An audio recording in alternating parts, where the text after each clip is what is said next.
Welcome to the verse of the day. May you be blessed as you receive it.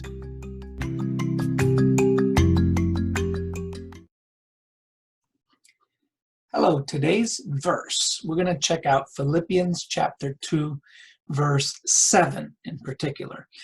All of this chapter in Philippians really talks about the identity of Jesus, the nature of Jesus, and how we are encouraged to have the same mindset as Christ. In verse 6, it starts describing that mindset, who being in very nature God, did not consider equality with God something to be used to his own advantage. Rather, he made himself nothing by taking the very nature of a servant. And that's today's verse, verse 7. Jesus made himself nothing by taking the very nature of a servant and being made into human likeness. So in order for God to relate to us, he had to become like one of us. God humbled himself. That was the mindset that we're called to imitate.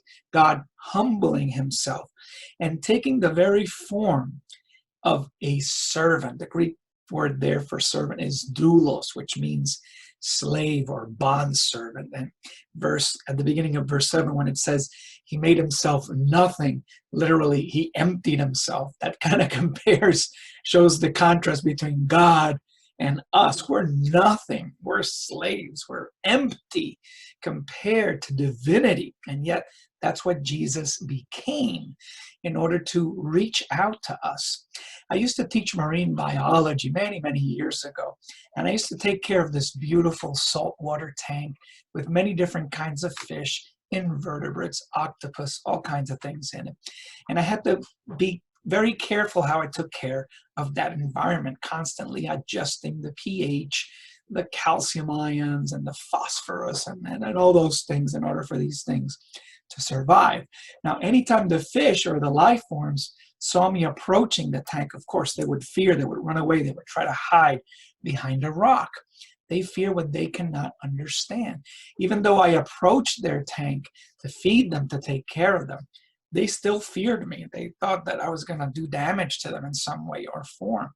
The best way that I could try to relate to these fish, to show them that I would really care, would be for me to become like them, to empty myself and become a fish, and to swim with them, grow up among them, and sort of try to teach them about this blob or this thing that they see outside that they can understand, and try to help them see, look, this is the person who's trying to take care of you.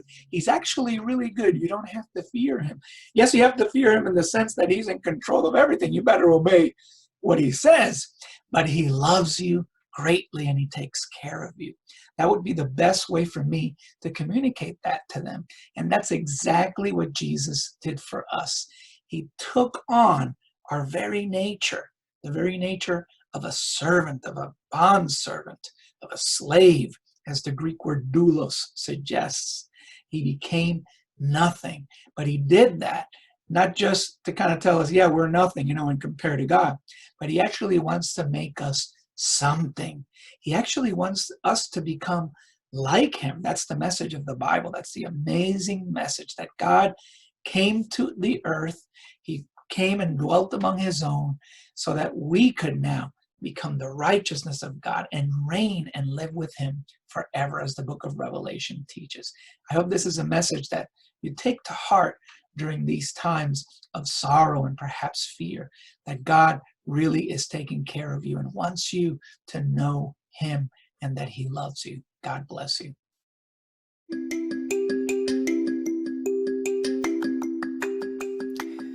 I pray you have been blessed by the insight you received from today's verse of the day. Walk with the Lord and be a blessing.